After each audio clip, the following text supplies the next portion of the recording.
Sachez faire la différence entre l'espérance, la foi et l'amour. La foi est plus grande que l'espérance. L'amour est plus grand que la foi, que l'espérance. Donc, de toutes ces trois identités, l'amour est la plus grande. Mais que signifie l'espérance?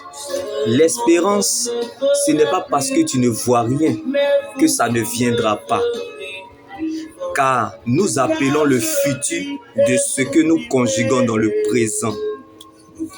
Alléluia. Donc,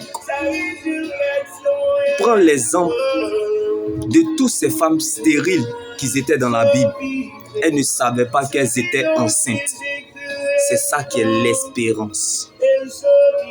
Ce n'est pas parce que tu n'as pas encore vu que tu ne croiras pas. Ça, c'est l'espérance.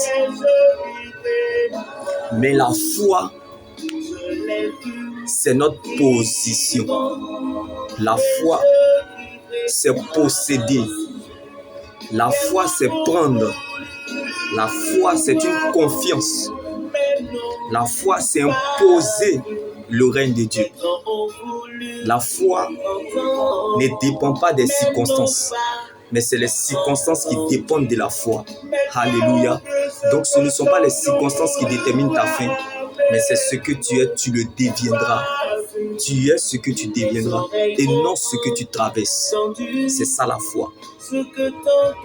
Car la vie est ce que nous pensons. Le diable cherchera toujours à te montrer ce que tu penses. Tu peux perdre ce que tu as, mais tu ne peux pas perdre ce que tu es, car l'éternité est ce que Dieu pense de nous.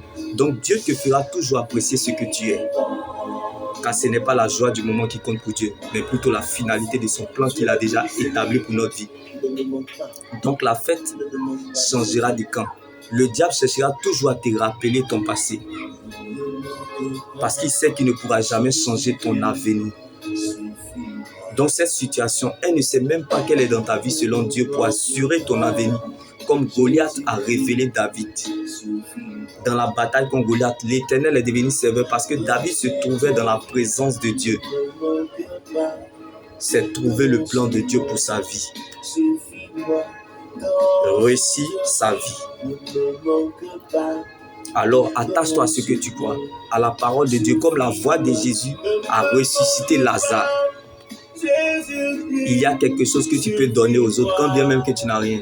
La chose de Dieu qui en toi, certainement, elle te donnera accès à ta liberté. Il n'y a pas plus grand amour que de donner sa vie pour ses amis. Donc, le vrai amour consiste à aimer ceux qui ne le méritent pas. Nous cherchons Dieu, mais nous oublions que Dieu se trouve dans l'amour. La plus grande onction, c'est l'amour. Car le plus grand combat de David, ce n'était pas contre Goliath, ni contre Saül, mais plutôt contre le combat du cœur, la haine. Et pourtant, tu le sais, la vengeance est un repas qui se mange froid, qui est l'amour. Tout ce qui est fait par amour, tôt ou tard fleurira un jour. Donc, quand Dieu prend le risque de patienter en te voyant changer, toi aussi prends ce même risque de patienter en voyant les autres changer. Malgré de faux témoignages, Jésus gardait le silence. Parce que la sagesse, c'est aussi comprendre ce qui ne mérite pas notre réaction. Donc l'action de Dieu sera votre réaction. Que Dieu prenne donc la forme de ce qui vous manque. Même si le Seigneur n'est encore rien dit, mais je sais que tu dois garder ce qu'il t'a dit. Sarah était stérile, mais elle ne savait pas qu'elle était enceinte. C'est ça l'espérance. Ce n'est pas parce que tu ne vois rien que les choses ne sont pas en train de se faire. Ce n'est pas parce que tu n'as pas encore vu que tu ne croiras pas. C'est comme un bébé qui vient de naître. Il est couché. Après, il s'assoit. Après, il s'arrête. Après, il commence à marcher. Après, il commence à courir. Peu importe les œuvres grandissantes du diable contre sa vie,